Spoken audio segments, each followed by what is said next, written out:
Welcome to another episode of the Soothing Semantics podcast. I'm your host, Rafi Pinsky. Make sure to subscribe, smash the like button, leave your comments. And as always, for your South Florida real estate needs, make sure to follow me at Rafi the Realtor. Make sure to check out my link in bio or reach out to me via email or via cell. If you don't have my contact info, you can DM me. You can comment on my YouTube video. Not hard to get in contact with me. And I'd love to help you buy, sell, rent, invest. So get in touch with me. Without further ado, we have Ido Amiaz, aka The Salukie, who, if you don't know who he is, make sure to check him out on YouTube because he has really interesting content. The dude has a set of balls, if I say so myself, because he does things that I don't know any other Jew that does what he does, and it's really something else. And I really enjoy his content. We're gonna get into it. You make sure to follow him at the Salukie on YouTube, SALVSALUKIE, to see what he does. It's really incredible. I'm really every time he posts a new video, I really always tune in. It's great stuff. So thank you for Thank coming. you, Thank you for coming to the show. man. Thank you. To be fair, just to be fair, Hmm. Drubinski is Jewish too, and he's been to Yemen, Syria, Iran, Lebanon, but he's Very not Israeli. fair, very fair. What I will say is specifically on the Israel-Palestine stuff, you have an angle that he doesn't have. And to me, it's just that you can pass for both. You very much fit into like these Arab towns, especially the Yeah, ones that are really not safe for you, versus Drew, who can kind of just come as an American. I don't think he would venture into Jenin. I wouldn't be shocked if he did it, but I don't see him doing that. Especially because Drew might be Jewish, but he's American, and it would still be very problematic for him. But I don't think it's the same. I don't think it's yeah. nearly it's not as dangerous for him to do it. So for the people that don't know, I mean, you travel to arguably one of the most dangerous cities for an Israeli to go to, which is Jenin, which has been raided by the Israeli military over the last 52 days or so, if I'm not mistaken. It's been raided many times throughout Israel's history. In the early 2000s, I believe, in the maybe it was the late 90s. I'm trying to remember the exact year, but Israel went in with tanks, years ago, and now they're doing it again. Um, I think the last what? time they went in with tanks was in 2005. Right, right. That makes sense. Right. Yeah. So I just need to ask, man, what gives you this compulsion to do that, knowing the risks? Journalism and the pursuit of the truth. Okay, You got it. know. And your experience, obviously, you're not telling them you're Jewish. You say, I think you're Venezuelan, you're Argentinian. You tell them. Yeah. Do you Yeah. I mean, see? it's more complicated than that. But finish your question. All right. I mean, definitely tell me the complicated parts of it. But what do you hope to accomplish from it? What is the truth that you're seeking? Okay, I'll just talk a bit about my identity over there. Then Mhm. I say I'm Argentinian, but they hear me speak Arabic, and it's very obvious when I speak Arabic that I'm Israeli. It's probably the only language that I speak in which I have an Israeli accent for some reason, but most of them know I'm Israeli and they just kind of let it slide, you know. And I kind of say Argentinian also to protect them because one time I was also in Jenin and I made a video with a family, like staying in a family's house and eating with them and hanging out at their pool in Jenin. And that family got in some trouble from their fellow Palestinians. So just it's not like I'm really that scared to tell people I'm Israeli. I don't think that they'll attack me on the spot. Maybe one in a couple of the very 1% would do that. Some very extreme jihadist Islamist would do it. But I don't know. I think like the chances of that happening are lower than the chance of me getting in a car accident on the way there. I just believe in numbers. So why do you think, knowing what's going on between the two sides, especially with October 7th and the West and all these West Bank raids and the violence between two sides, knowing that many of them know you were in the army, they know you're Jewish, they know you're Israeli, many of them. Why do you think they're leaving you alone? Because well, let's talk about you. You want to talk about like the ones that know me, that actually know me from my videos and have seen. Sure, sure. Because a lot of them probably don't know you, or they think maybe you look like you look like the guy, but you're probably not him. They probably think you wouldn't Yeah. have the balls to actually do that. So the ones that have seen my videos, I've run into them many times in the West Bank, in Judea and Samaria, the Palestinian territories, or whatever you want to call it. And it's always been positive. And my philosophy on this is, if somebody is sitting there watching YouTube videos in English, they're probably not an Islamist, you know, like Right. Islamists are not hanging out watching an Israeli, like, you know, let alone an Israeli, but they're not sitting there watching YouTube videos in English. You know, it's more educated people that speak English, that know what YouTube is, that know what Reddit is. You know what I mean? Hmm. That's the kind of people that see my videos. So that's the kind of people I run into, and that's why it's always been positive when I run into my viewers. So what are things they say to you when they see you? Do they just say they say Saluki, Ahlan Saluki? Like what happens?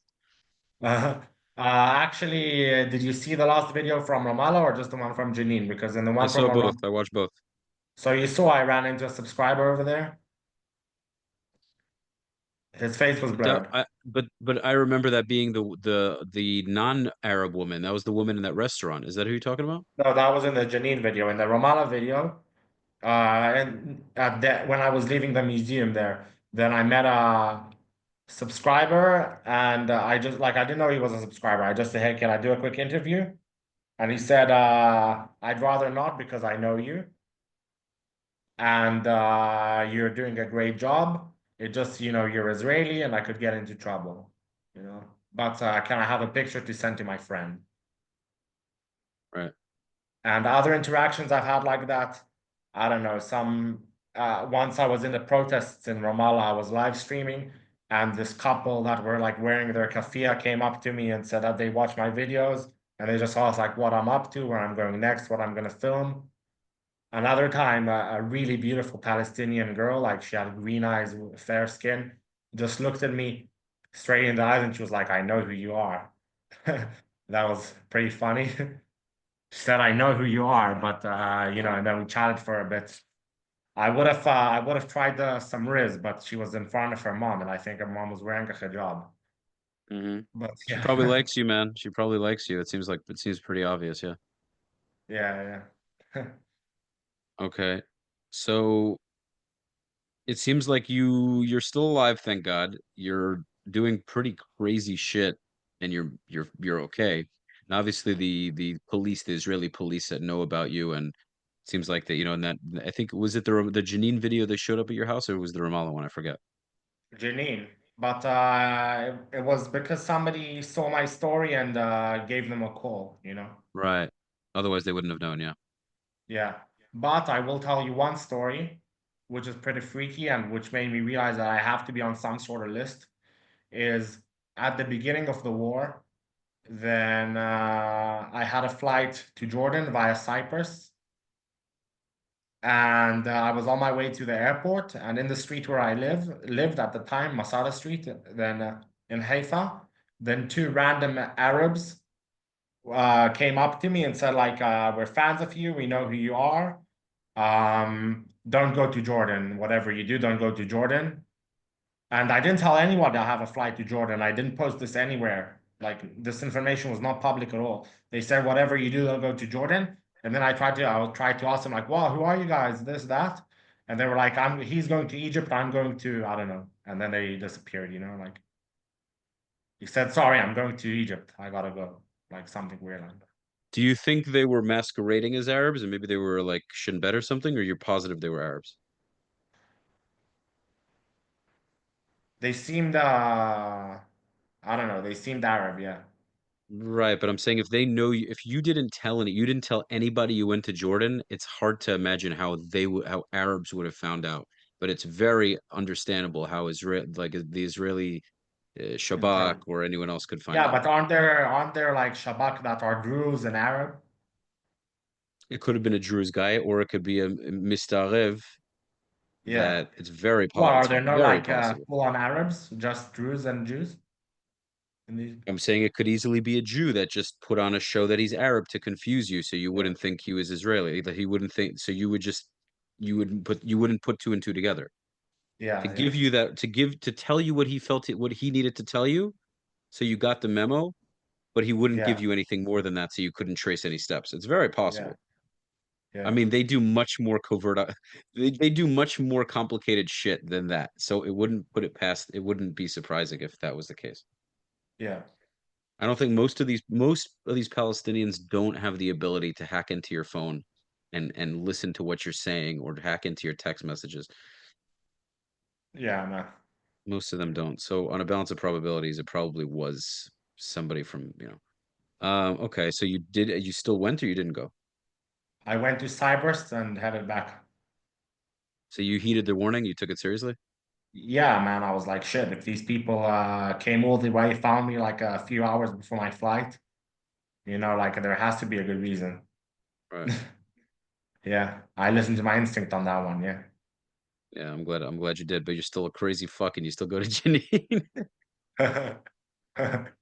Okay, so let me ask you, man. I mean, I understand. I'm not really sure what part of the spectrum you're on politically at this point. I know back in the day you seemed to be, quite left. I don't know how you would describe it. I'd like to kind of know where do you stand on this? In the entire conflict, do you believe in a Palestinian people? Do you believe they're an ethnic group like Jews are? I know it's complicated with us too, right? Jews have been all over the world. We've mixed and converted and assimilated and whatever. But do you feel that they're just as much of an ethnic group than we are, more of an ethnic group? Do they have more of a right to the land, an equal right to the land? What's your honest take on all this, man? Where do you stand? Look, I'll tell you what, like I I avoid this topic in all of my videos and like showing my personal opinion because I want the viewer to kind of develop an idea of their own when they get to know the characters in my videos.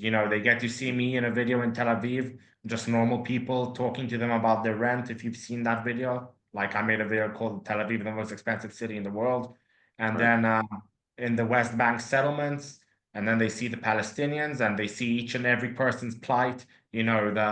The Jew in Tel Aviv is worried about missiles hitting his house from Gaza, and the Palestinian in Jenin is worried about his D9's destroying his neighborhood.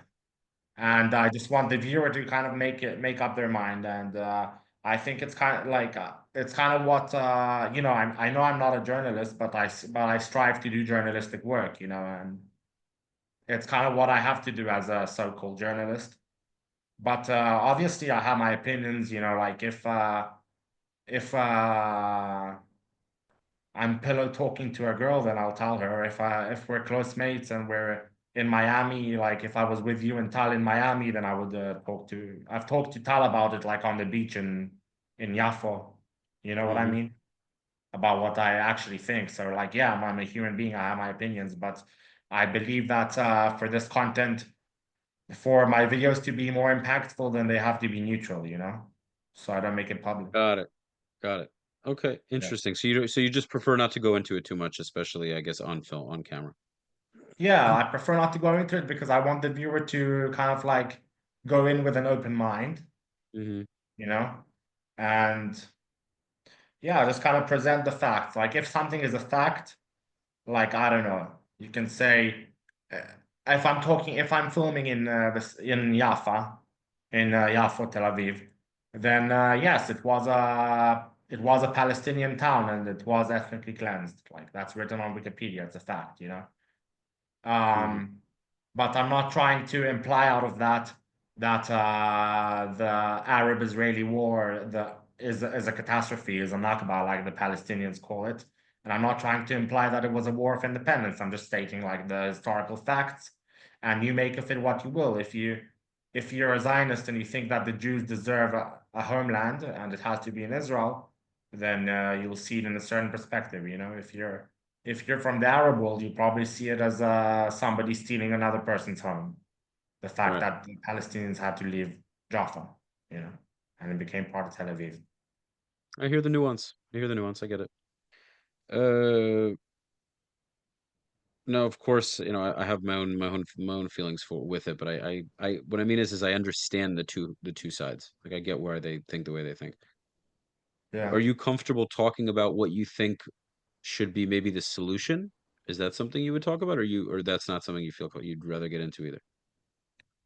Um, I can talk about I can talk about it a little bit. Like I can tell you what I think is so problematic about the solution. It's that you know when I go to the West Bank, then there's a recurring theme of the Palestinians when they talk about lands outside of the 67 borders, as in like what is today Israel. They like to talk to refer to all of it as theirs, you know, to Hmm. Tel Aviv, to Jerusalem, to Haifa. It's like إحنا أصحاب الأرض. We are the owners of the land, you know, Right, and their ideal world is that us Jews go back to Poland or whatever, you know. They always right, they, right, they always like to say Poland, even though we're not mainly from Poland, but yeah. right. And also like you know, having grown up in Israel and the Do they majority know? of the Do Israelis. they? Do they think that all is like they know this? Like, take you for example. You don't have any family from Poland, but as far as or well, you have some Ashkenazi family. No, I forget what your mix is. Yeah, yeah, I do. But either way, why do you think they say it because they don't want to admit it to themselves that like more than half of Israelis don't have any kind of European heritage, or is it just something they really are taught and they just choose to put a blindfold over it? Oh, that's Kind a of good just question. Maybe they're just taught like the white colonizer narrative, you know? Like it's a white colonizer, so he's probably from Europe. right, but they see so many Israelis that are darker than they are, and they know. I Yeah. mean, they know these Israelis come from Arab countries. They know that. It's so obvious. They can't. Do you think they really don't? Do you think they're so mentally brainwashed that they just refuse to acknowledge it? They see a Jewish Israeli that's brown, that's not like me at all, darker than Yeah. you. So many Israelis have darker skin than you. Eh, Don't they? Doesn't that occur to them that oh, this is clearly isn't European of any sort? Doesn't that? Don't you think that occurs to them, or they don't even think about it? Um, Maybe it doesn't. They don't care. Just like their idea of like it's just their way of saying get rid of them, you know? So they don't. Send them It's to just the problem is it's kind of that point is void of any rationale, though. That specific point just doesn't have logic to it. the point of telling Mizrahi Jews to get out is even more void of rationale because we've literally been expelled from these countries, you know? That it makes no sense. First of all, you wouldn't want to go back if you had the option. It's not like a Timani, a Yemeni Jew, is about to go back to Yemen.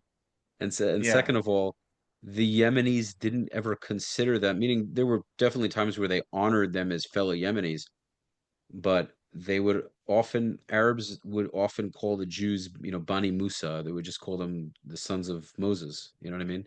So they would always Yeah. acknowledge them Sure. as different.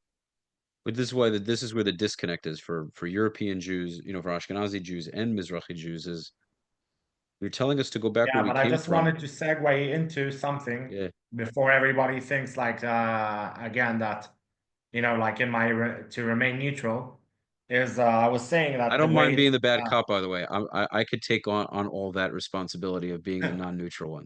I don't. Yeah, yeah, I hear you. yeah, wait, so I was trying to say like the same way that the Palestinians want to eat us out of here, like most of them. Of course, like there's you know more left-leaning people that believe in a two-state solution that Hmm. will even accept it, you know. But also the majority of Israelis, like me, having grown up in peripheral Israel, like Nahariya, you know, not Tel Aviv or you know, like in the real Israel, not Hmm. in the bubble of like Tel Aviv where it's more liberal, more left wing, or in the kibbutzim where there are more left wing. Then yeah, like you ask an Israeli kid or an Israeli adult from where I'm from, then they will tell you we gotta get rid of these Arabs. You know, we gotta Hmm. we gotta wipe Gaza off the map. We gotta send them back to their countries, to Egypt, to Hmm. Jordan. So that like that was my point. Like, both sides want the whole of Israel for themselves. The whole of Right. what is like, now Israel and Palestine. Right. That's why I'm so curious to know. We don't have to, I'm not going to dig with you. If you don't want to, like, I understand if you want to remain neutral, that's going to clearly make you not, maybe not sound as neutral. If we dig more into this, both sides to a large degree want the same thing. Now, my feeling is I think the Arab side's much more serious about it, and they're definitely more, I think they're less willing to compromise on it. But again, I'm biased as a Jew, so you might say, well, it's both ways. But kind of going back, segueing back into your content, do you think your content will actually bring some sort of peace between the two sides, or do you think all it's going to do is really just allow for outsiders to have more of a perspective? What do you think your content can actually accomplish, other than being really entertaining, which is already awesome? Thank you. Yeah. Well, we haven't mentioned what it can accomplish for me as an individual in my life and my career, but like what it can accomplish as I see, like in this conflict and in our ongoing kerfuffle, is that oftentimes I get comments like on the videos from Palestine, from the Palestinian territories, by Jews saying, "Man, you're making me start to like Arabs. This isn't good," Or you get Arabs commenting on a video from Tel Aviv, like saying, "Wow, everybody seems so chill." Like, Hmm. and these comments are very frequent, and it really is showing. It really is humanizing the other side to the other side and showing them that we're just normal people and most of us just want to live in peace and are Right. willing to make compromises. Yeah. So I yeah, mean, I do think that it's important. But obviously, like I don't do this only for selfless reasons, and I don't think like I don't have this idea in my head that I'm gonna single-handedly solve the conflict. But it does make me feel better to know, maybe like I changed a couple of people's minds. hmm, But as for myself, I do it for many reasons, like many things for me to gain such out as. of. Like first of all, I really enjoy talking to people, hearing their perspectives, dipping my toes in different cultures, um, exploring, traveling around. Like I'm a world traveler, and also, you know, it's a career after all. Like if it would really take off, then I can make good money. And the last week I got a very interesting email from um the British media asking me if I'd like to be on TV and like to make a show out of what I do. Now I don't want to, get my hopes to up too high, but we set up a meeting and we'll see what happens. But basically, I'm opening doors for myself and I'm doing what I love, you know. It's And fantastic. I'm really curious to know what this show, I guess if you end up doing it, like what that's going to be like. yeah, because they were based in Newcastle, Hmm. which is where I started. So I thought, oh, maybe they saw those videos, which aren't very impressive. I don't know why, like they're reaching out to me because like a YouTuber like is always embarrassed of their first few videos For until you sure. kind of hone your skills. But and so I told her, I'm in Israel. Like the videos from Newcastle have been years and years ago. And she said, "No, I know. I've been following. I saw your last video, and we have a lot to talk about. So let's see what happens. Hopefully something good, and then I'll be making an announcement on my channel, and you'll hear about it. That would be great, man. I wish you a lot of success. Thank you. Yeah. So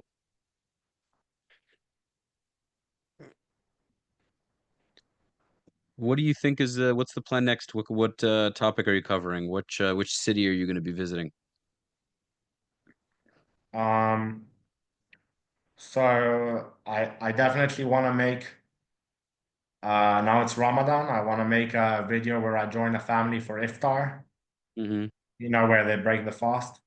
Hmm. I think I would be cool to make one in the West Bank in the Palestinian territories, and then if that done well, that would be done well. That would turn out well. Then I would do one in Israel too, like with Arab Israelis, with Arab Muslim Israelis. Hmm. Hmm. That's just one of many ideas, but the big things are there's a series that I talked about like a year ago already about the peaceful settlers, like that kind of like humanizes the settlers in the West Bank and shows that there's another side to it. They're not all just religious fanatics that want to burn houses of Palestinians, etc. And I really went. This series was filmed over a year ago. It's just the guy that is editing it is taking forever. He's a Oh, he's so a you already friend did of it. mine. That's awesome. Huh? I What? said, see, you already did it. You already recorded. You just need to finish the editing. Yeah, it's not me editing. Otherwise, it would have been like done a long time ago. But this series is also like, multiple cameras. It really looks like a TV show. And the guy that's editing it worked for 20 years in British television in Thames Media. And Oh, so it's going to be very top notch. It should be very nice, very good quality. yeah, it should be very nice. And it's also like, this is kind of like, I don't know if my magnum opus, but I want to have like a body of work that I can say to somebody, okay, Netflix, you want me to make a series? This is what I'm capable of, And this was like For with sure. just two No, or if it three comes out videos. really well, man, it might open some real doors for you, man. That's really awesome. Yeah. So that's Okay. coming, and that I think all the people that think I'm very pro-Palestine will, after seeing that series, then will probably change their mind, and probably a lot of the pro-Palestine people will suddenly call me a Zionist Hmm. because it really does humanize the settlers in the West Bank too, and explains their Okay. narrative and their Well, if you're justification for truly being there. unbiased, like you say you are, then that's very important work you're doing. Yeah. Okay. Well, listen, I hope that we can record content at some point. Ideally in Israel, I think it'd be the most impactful, but even if it's in Florida in whatever capacity, you can always just do a vlog with me. I know Tal was talking about doing some kind of real estate vlog. So there's definitely some cool stuff we can do because I have access to some really big houses. They're not my properties for sale yet, but Yeah. I do know some agents that have some very big listings that hopefully we can do some tours and you can just show your viewers what the luxury lifestyle is like. You can discuss the Jewish communities here. I mean, whatever you think is entertaining, whatever you feel would be interesting. Yeah, that sounds like a And fire blog. Yeah.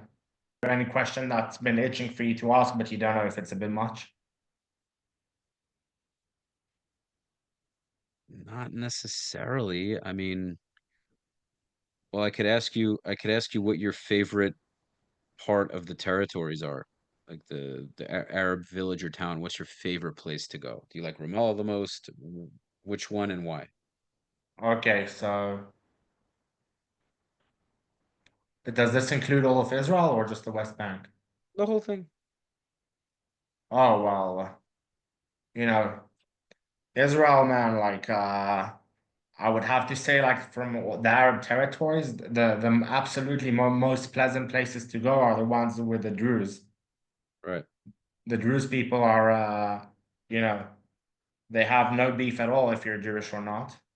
It right. doesn't matter to them. And in fact, they're more pro-Israel than Israelis. I mean, their enlistment rate to the IDF is higher. It's like 81%. Yep. Um, and yeah, it's like, going to Druze villages like Majd al-Shams, Bukata, Isafia, Dalit al-Karmel is always a great time, great cultural I would love explanation, to do that. I would love to go there. great cultural exploration, great food. Um, but I guess the city that for me like kind of rivals Tel Aviv would be Ramallah. Yes, like Ramallah has it all, It has malls, cafes, restaurants, high end, like seafood. It has nightlife, at least more so What's the before the nightlife like, Is it anywhere near Tel Aviv? Are women going out wearing, short skirts and they're drinking and people are hooking up? Like, is that stuff happening openly or is it much more conservative and secretive? So my thing is like with the nightlife in Ramallah, is it's been very tantalizing for me because the first time I went to the West Bank and started making vlogs, then I tried to vlog about the nightlife, but it was a Thursday and there was only bars open, so I went and I interviewed the bartender. And then so I didn't stay for like the party's supposed to go on a Friday. Were these Um, Christians or these were Muslims who were going to these bars? he was a Christian, the bartender. Hmm. But like a lot of Muslims aren't actually practicing, and they do, yeah. You're talking about Ramallah, Yeah, yeah. and the PA doesn't screw them out, like they just let it be. Yeah, the PA doesn't interfere. Um, and but from what I haven't seen, like what I've seen only, videos on TikTok and stuff, or like friends showing me, is in the summer they have parties in Ramallah, pool parties when girls are in bikinis and drinking. In Ramallah, really? Yeah, yeah. How So does it's that mad. work, man? How does that work? They really allow, like, they know what's going on. They allow, nobody gets arrested for it. Like, I would think that, Mahmoud Abbas would crack down on that. He's letting it be.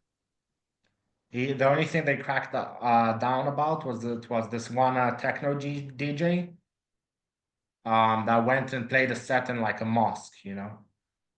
Oh, okay. I can understand that. Yeah, then they cracked down on that. That was like What out of ha line. what happened to Oh, him? to her. Hmm. I don't think nothing much. Like she's fine, still performing and everything. Just not so much in there. But yeah. Uh, what Okay, you else? know Oh what? It's I yeah, didn't like real I what I yeah. can say like against like how liberal Ramallah is that after all there was a gay guy coming to perform once and at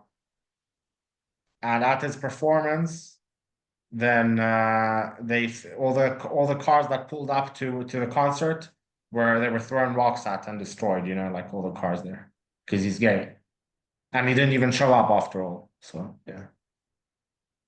So definitely not as tolerant as Tel Aviv, but more tolerant than you would think. I think that's the synopsis here. Yeah, yeah. Also about like different things like LGBT is very haram as compared to, I don't know, a girl dancing in a bikini, I guess. All right, so they kind of turn the other cheek on certain things, but then there are certain things they absolutely do not accept. Look, it's not like this was officially like the official statement was go throw rocks at him. It was just like people like the more conservatives from the villages around or from inside Ramallah that were like, we can't have a homo here, and they threw rocks. Right. Right. But yeah, it's not like something from above. Got it. Got it.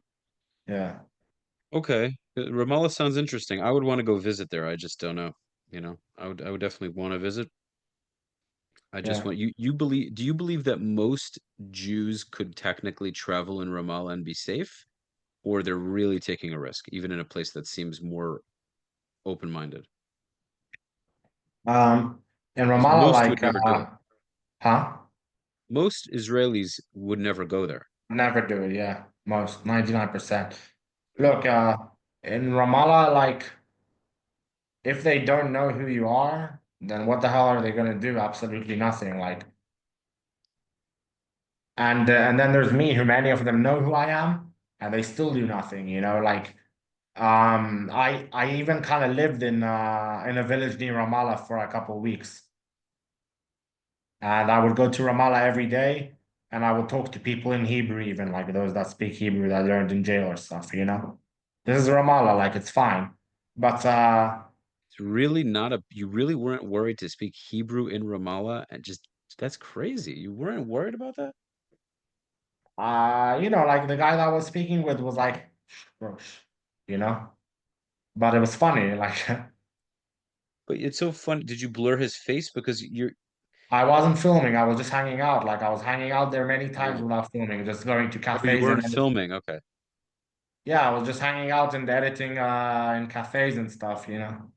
It's just Or take crazy that you're willing to speak in Hebrew, man. It's still pretty crazy because if you come across the wrong dude, all it takes yeah. is the wrong dude. You could talk to 100 people, and the 101st dude may literally just put a bullet in your head.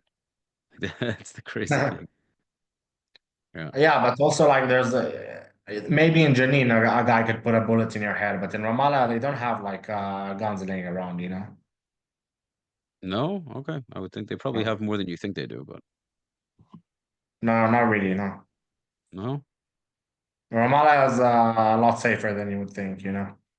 It's not for no reason that like all the expats that are there are willing, like everything is kind of like set up in Ramallah, you know, like when Al Jazeera was there, then they were based in the heart of Ramallah. All Hmm. the like foreign companies, investments, and everything that's in Ramallah, you know. It's What are the malls like? Do they have some very expensive generic stores like Gucci, Prada, Louis Vuitton, all that? Are there parts of Ramallah that are very, very, I know there definitely are wealthy people in Ramallah, but are there significant parts to Ramallah that are arguably really fancy, or just you feel like you're in a really legitimate city?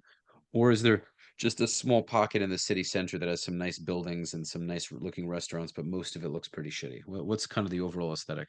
How does it compare to Tel Aviv, for example? Because Tel Aviv has yeah, some shitholes too. yeah. Like Ramallah, just you know, you have like it's kind of like scattered around.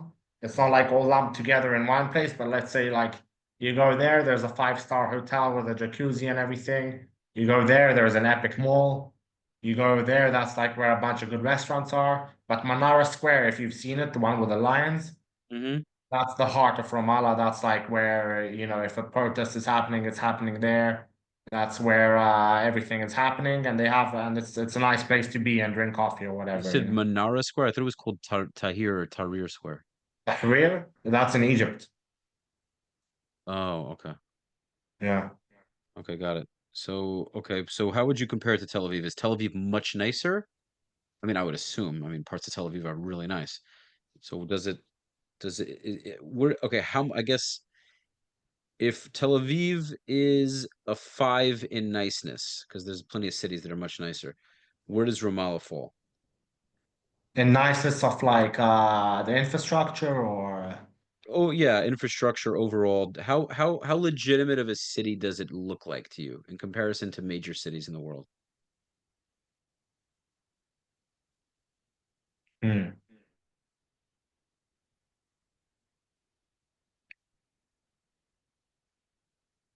I don't know if it could even compare to a city like London, you know.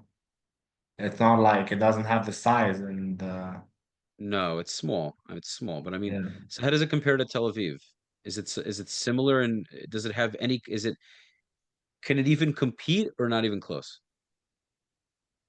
Look, I think it's just like a different, may like it reminds me more of Haifa maybe than of Tel Aviv.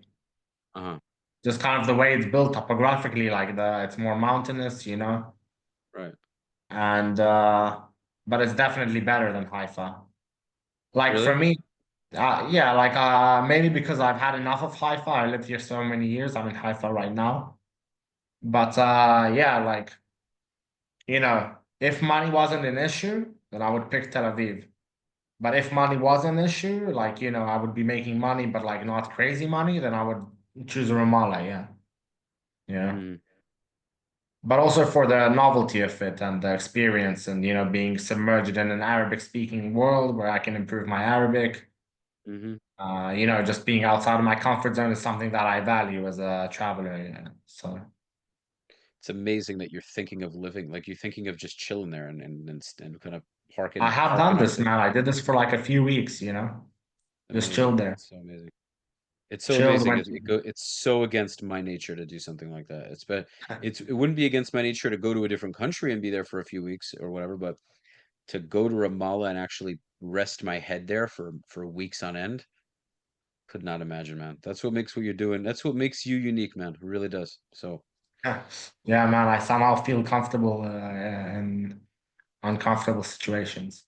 no, it's very cool. And what's interesting is you have enough of an open mind to realize that outside of this conflict, you should be able to go there if you want to go there. That's the thing is like to transcend the conflict and just say, you know what, fuck it, fuck all this fighting and war. That's what I want to do. That's what I want to do. I want to connect with my so-called enemy. I want to, settle in this very subpar city. It doesn't come anywhere close to a major city like Miami, New York, LA, Chicago, but it's this small city in the center of the West Bank, and I just wanna, I just wanna go there. I just wanna be there. And it's Yeah. interesting, man. It's cool. I would like to go there too. I want to see what it's like. I actually, I really enjoy going to places that are not commonly traveled to Yeah. compared to the rest of the world. So it's cool. Okay, Yeah, well, well, there's literally you just go to Jerusalem and you hop on a 1 hour bus, man. That's it. And then you come out, you show your American passport, you know? right. No, I know it's doable. I know I could get there. It's just a question of whether I want to or not. Yeah. Uh, it's interesting. Okay, well, Ido, I think this was awesome. I Yeah, appreciated that's it. all. It was a great episode, guys. I hope you enjoyed. If you, of course, leave your comments if you have any questions or you want to simply leave a comment. We would appreciate it. Of course, smash the like button, subscribe to the channel, subscribe to The Salukie on YouTube as well to see all of his upcoming videos. He's really doing great stuff. And Of if you've course, seen a bit of, can I say something?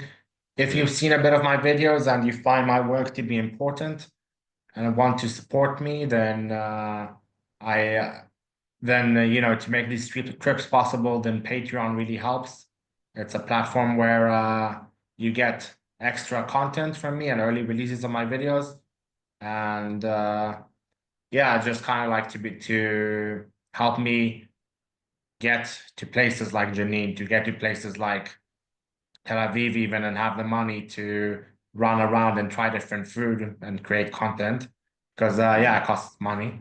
So if you want to support me on that, then please go to patreon.com/Salukie. Maybe I'll put the link in the description.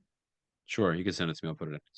All right, guys, that has been another episode of the Soothing Semantics podcast. I appreciate you tuning in as always. I will see you in the next one. Peace.